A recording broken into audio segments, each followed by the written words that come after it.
Hello, I'm Theo, and welcome to this third and final episode of this poorly informed mini-series on my favourite Prime Ministers. In this series we've been taking notable Prime Ministers, looking at what they did, how they governed, and what their legacies are. In the first episode we discussed Clement Attlee, post-war creator of the welfare state. In our second, most recent episode, we talked about David Lloyd George, a brilliant war hero who left office covered in scandal. This time we're going to be looking at Sir Robert Peel, a Tory, what we would now call a Conservative, who became Prime Minister in the 1840s. He was a pioneering Home Secretary, a Liberal Party leader, and one of Britain's most capable Prime Ministers. His time in office would come to represent both the best and the worst in Britain and British politics. His sense of duty, innovation and pragmatism showed the best of this country's leadership. But his party's stubbornness, pettiness and class division would nearly split a nation.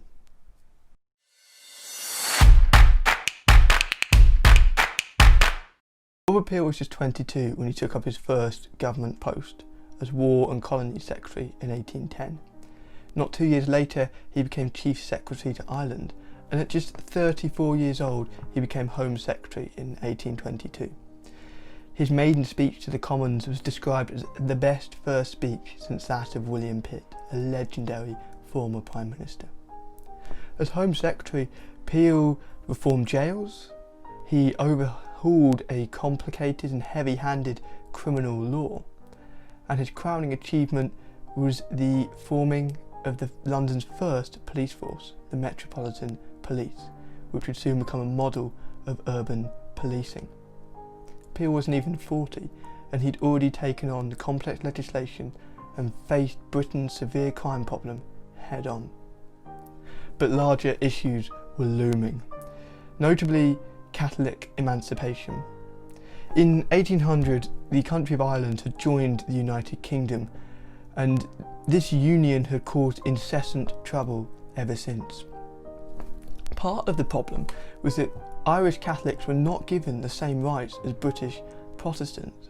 There was a growing demand for equality or Catholic emancipation. The Whigs, one of the main parties in government, were in favour, but the Tories, now the Conservatives, and Peel were strongly against. The political temperature was rising. This was a severely divisive issue. By 1828 it had collapsed 2 governments and killed 2 Prime Ministers through stress.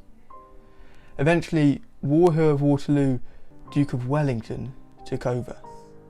He quickly got Peel on side, persuading him that Catholic emancipation was necessary in order to preserve domestic peace. In 1829 they had made Catholic emancipation law, but it was not easy. However, other blunders had made Wellington rather unpopular. He was not a good politician, and having lost his party's favour, remember the Tories were against Catholic emancipation, he finally had to resign when he came out against parliamentary reform. Parliamentary reform was the electric issue of the 1820s and 30s. The parliamentary system, the electoral system, was rotten and corrupt. Only 5% of people could vote for their MPs. The whole system was awash with cash and corruption, leading to just the same rich old aristocrats holding on to power for decades. Peel's father, in fact, bought his seat for him. The middle and working classes were furious, as you would be. The Whigs once more were in favour of changing the parliamentary system. The Tories were opposed. But when a Whig government was formed in 1832, they rammed electoral reform through Parliament, changing the British political system forever, making it permanently cleaner. It would also provide an opportunity for Peel to rise right to the very top. An already famous politician, it only went up from here. He would spot those changes to the system much more quickly than any other politician. And in 1834, just 2 years later, Peel formed a minority government. He became Prime Minister at the King's invitation, but he needed more seats, so he called an election. And in that election he set out his famous Tamworth manifesto, which established the basis for the modern Conservative Party. It pushed the Tory party away from ideological fanaticism towards liberal views permanently. Historian David Cannadine writes that the Tamworth Manifesto was of undoubted and innovative significance in changing the political landscape. But despite this, and despite huge gains in seats, Peel still couldn't secure a majority. The Whigs booted him and the party out of office for 7 years. Peel realised that the party needed to change further. Parliamentary reform meant that politicians had to work for hundreds of thousands of middle-class people, not just thousands of upper-class folk. The Tories had to represent Britain as a whole and recognise that the spirit of the age was that of improvement and reform. Again, Cannadine. And they waited and they rebuilt, and in 1841 Prime Minister Lord Melbourne lost a vote of no confidence, triggering an election. The Tories won by over 70 seats. Cannadine writes this was a triumph for Peel's strategy of moderate conservatism. But the Whigs did not leave behind them a happy country. Britain was halfway through its worst economic downturn of the 19th century, earning the decade the title the Hungry 40s. Ireland was constantly agitating for independence. There were reforms and counter-reform rallies, marches and strikes souring the national atmosphere. The budget had a huge deficit. In all, the to-do list was pretty dire. But Peel's priority was improving living conditions. If he could improve the quality of life of ordinary Brits, then the domestic unrest would calm, the demands for change would evaporate. His main target? The Corn Laws. The Corn Laws were huge tariffs on imported wheat. Tariffs are taxes on goods entering or exiting a country, and they raise extra revenue for the government. But the Corn Laws massively increased the price of imported wheat. The tariffs were extremely high, and this meant when harvest fell short for the domestic population, as they often did, imported wheat was too expensive and the people starved. The Corn Laws only existed to protect Tory party farmers from losing money to cheap foreign wheat, and the people knew that. A recipe for political harmony this was not. If Peel could face down his party and repeal the Corn Laws as well as hundreds of other tariffs, he would make food cheaper while diffusing anger at the ruling class. Already, Cannadine writes, the Anti-Corn Law League had whipped up one of the most well-financed, superbly organised, unified national movements in this country's history. But first, Peel stabilised the budget. He introduced income tax for the first time in 30 years, and it has never been dropped. And he reduced 750 non-Corn Law tariffs just for good measure. Unusually, the governing party, the Tories, didn't unanimously vote his budget through. Because of Peel's tariff reforms, 85 Tories voted against, in a huge break with precedent. But Peel didn't really care though. Cannadine suggests it was merely the beginning of his efforts to engage with the current and unsatisfactory condition of the United Kingdom as a whole. He introduced laws to stop children and women working in mines and to limit their action in industry. A railway boom meant the economy began to stabilise, increasing taxes and allowing more tariffs to be slashed. But the Corn Laws stayed in place, and the political temperature just kept rising. This wasn't just a Westminster spat either. Peel's secretary was assassinated after being mistaken for Peel himself. There was an increasingly poisoned and antagonistic climate inside Parliament and across the nation, writes Cannadine.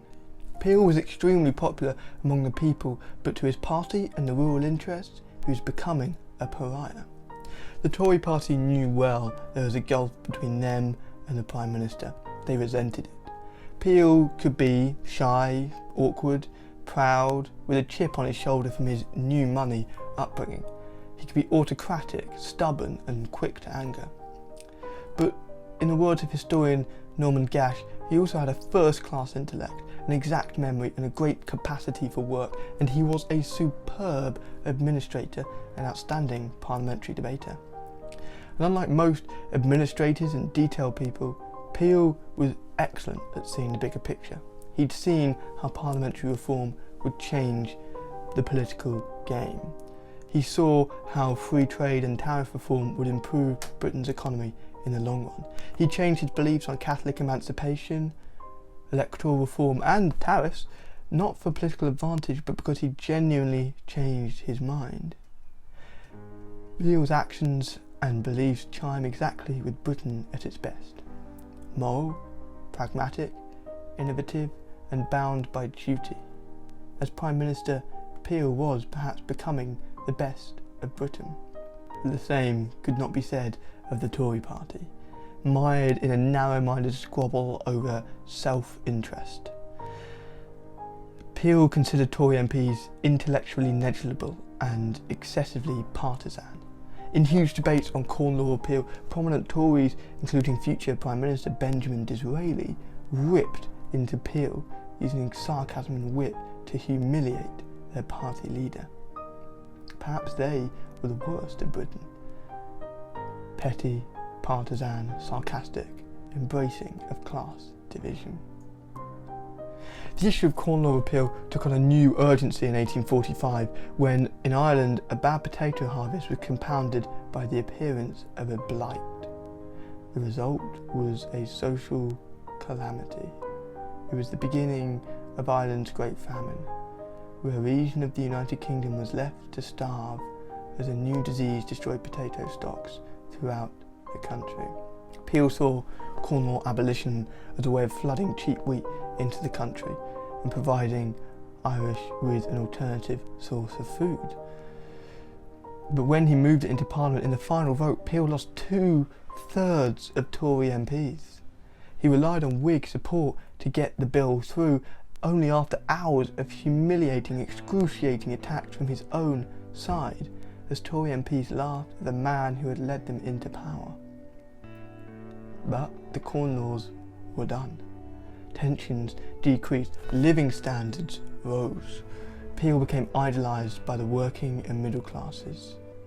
But for his efforts, he was forced out of power as Prime Minister. He stayed in Parliament as an MP and supported the new Whig government because they kept his reforms and free trade. But he would never again lead the Tory party, a humiliating fall from grace. Maybe he would one day form a Liberal-Tory-Whig coalition, and indeed a lot of his Liberal-Tory followers were beginning to form a new party, the Liberals. But that was not to be. Unexpectedly came the news one day that, out riding, Peel had suffered an accident, thrown from his horse. 3 days later came the further news that he had died.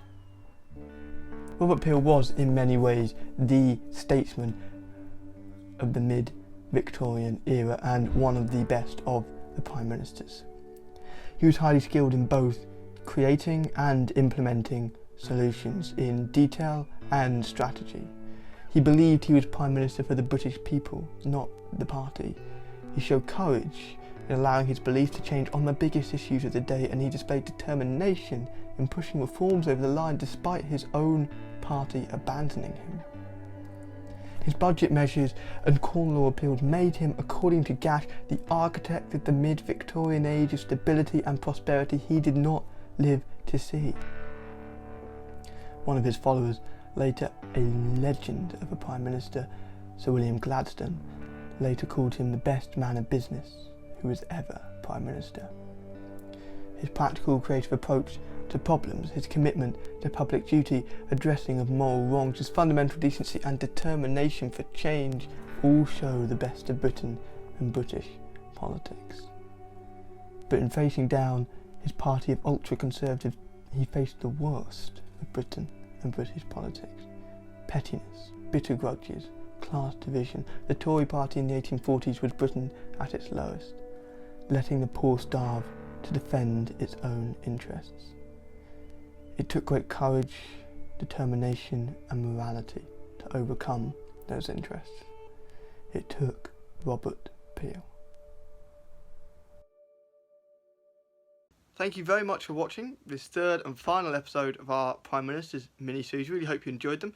If you did enjoy them, why not give us a like or subscribe? There should be a button on the screen to subscribe to the channel now.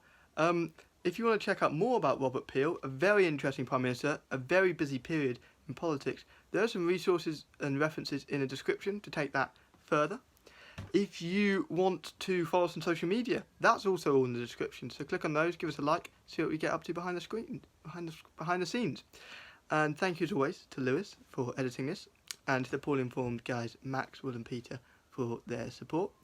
Really hope to see you guys again soon. Keep following our podcast, keep following our blog. We are going to have more content out over the next few months. So see you guys soon. Bye bye. I have started recording, so you need to. That's going in the B-roll. Okay, in the B-roll.